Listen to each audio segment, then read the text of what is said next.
রাজনৈতিক ও প্রশাসনিক স্তরে বিরাট সিদ্ধান্তের কথা প্রকাশ্যে আনলেন শুভেন্দু অধিকারী। কি রয়েছে এই নতুন রূপরেখায়? প্রথমেই আসা যাক শিক্ষাঙ্গনের কথায়। ছাত্রাবস্থা থেকে শৃঙ্খলা, নিয়মানুবর্তিতা এবং দেশপ্রেমের পাঠ ছড়িয়ে দিতে রাজ্যের প্রতিটি স্কুল ও কলেজে আবার এনসিসি ফেরানোর উদ্যোগ নেওয়া হচ্ছে। শুভেন্দু অধিকারী জানান, শিক্ষা প্রতিষ্ঠানগুলোকে এই বিষয়ে দ্রুত আবেদন করার জন্য চিঠি পাঠানো হবে। সামরিক প্রোটোকল মেনে প্রতিরক্ষা মন্ত্রকের নির্দেশিকাতেই শুরু হবে এই প্রক্রিয়া। দ্বিতীয় বড় সিদ্ধান্তটি হল দেশের বীর অগ্নিবীরদের কেন্দ্র করে রাজ্যের পুলিশ, দমকল বাহিনী, বন দফতর এবং বিপর্যয় মোকাবিলা বাহিনীতে অগ্নিবীরদের জন্য 20% আসন সংরক্ষিত রাখার কথা ঘোষণা করা হয়েছে। নিয়োগের ক্ষেত্রে এই প্রশিক্ষিত জওয়ানদেরই দেওয়া হবে অগ্রাধিকার।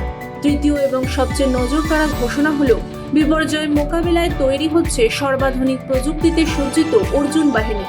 তারাতলার সাম্প্রতিক ভয়াবহ গোডাউন দুর্ঘটনার কথা স্মরণ করিয়ে দিয়ে জানানো হয়েছে, বেআইনি নির্মাণ বা যে কোনো বড় মাপের বিপর্যয় সামলাতে আগামী সেপ্টেম্বর মাসেই এই অর্জুন বাহিনী নামানো হবে। এনডিআরএফ এর মতো হাইটেক ক্যামেরা, বিশেষ উদ্ধারকারী গাড়ি এবং গ্যাস কাটারের মতো আধুনিক সরঞ্জাম দিয়ে সাজানো হবে এদের। অগ্নিবীরদের প্রথম ব্যাচ চাকরিতে যোগ দিতে সামনের বছরের জানুয়ারি গড়িয়ে যাবে।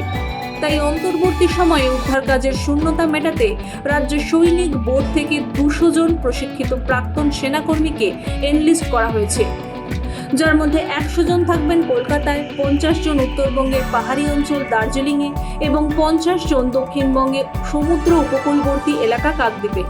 অনভিজ্ঞ কাউকে এ ধরনের ঝুঁকিপূর্ণ কাজে রাখা হবে না। 3 মাস থেকে 1 বছরের কঠোর পেশাদার প্রশিক্ষণ দিয়ে তবে অর্জুন বাহিনীতে যুক্ত করা হবে। শিক্ষাঙ্গনে এনসিসি ফেরানো, অগ্নিবীরদের জন্য 20% সংরক্ষণ এবং অর্জুন বাহিনী গঠন, এই 3টি বড় সিদ্ধান্ত আপনার শুনে কেমন লাগছে? আপনার মূল্যবান মতামত অবশ্যই কমেন্ট করে জানাবেন। আর এমনই সমস্ত আপডেটের জন্য আমাদের মাধ্যম নিউজ চ্যানেলটিকে সাবস্ক্রাইব করে পাশে থাকা বেল আইকনটিকে অবশ্যই প্রেস করে রাখবেন।